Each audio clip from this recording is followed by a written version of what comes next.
जिल्ह्यातील कामेरी येथे प्रस्तावित शक्तीपीठ महामार्गाला ग्रामस्थांनी महिलांनी तीव्र विरोध केला आहे।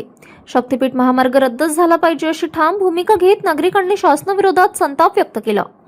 प्रस्तावित महामार्गामुळे शेतकऱ्यांच्या सुपीक जमिनी, शेती आणि बागायती क्षेत्र बाधित होण्याची भीती ग्रामस्थांनी व्यक्त केली आहे।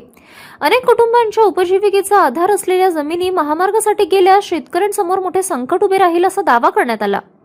विकासाच्या नावाखाली शेतकऱ्यांच्या जमिनी घेण्यास आमचा ठाम विरोध आहे असे ग्रामस्थांनी स्पष्ट केले।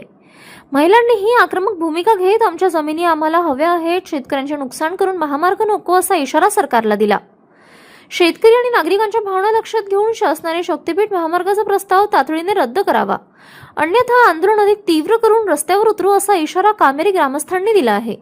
रस्ता बंद व्हायला पाहिजे। आम्ही रोजगारला कुठं जायचं? आम्ही गरीब माणसं आहे। आम्हाला रानात गेलं रान नाही, घरात आलं घर नाही, आम्ही कुठं जायचं? तुमच्या बांधाला गेलं तर आम्हाला मुठभर भाजी, मुठभर काय तर मिळेल आम्हाला, दुसरं आम्हाला कुठं मिळणार आहे दावाची?